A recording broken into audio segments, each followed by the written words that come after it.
Well, back to the nation's capital, where key players in the agricultural sector have called on the National Assembly to prohibit the use and consumption of genetically modified organisms in the country to protect the environment and the health of citizens. National Assembly correspondent Joke Adisa reports.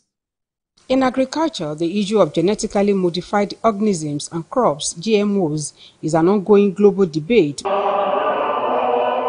This public hearing seeks input from critical stakeholders on the bill to guide the decision of lawmakers. The legislators acknowledge that food security and inflation are two major issues affecting the country and must be addressed. It is also to conduct a comprehensive investigation into the introduction of the genetically modified crop, GMC, into Nigeria by the National Biosafety Management Agency to assess the potential health and environmental risks. Silos, which are cornerstones to our national food security, cannot be taken lightly and cannot be taken for granted. The Minister of Agriculture and Food Security talks about government's consideration of the technology, but says there is need for more research work and awareness to allay fears. The ministry is fully aware of the concerns raised by the public on most of the seeds that were developed, and therefore the need to interrogate the process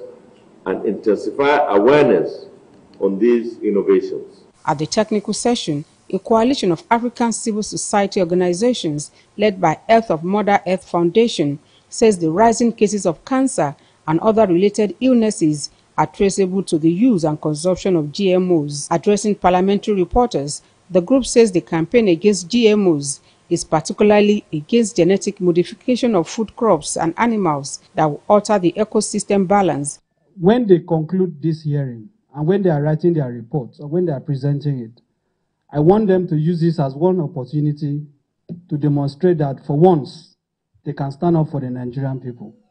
They are pushing insecurity on our nation, sponsoring it clandestinely, and I challenge the national security apparatus to look deeply into, investigate into why our farmers can't go to farms, only to create a scenario of hunger to advertise genetically modified poisons. The civil society group said 19 European Union countries, 4 Asian countries, 2 African countries, 5 countries in the Americas have banned genetically modified organisms.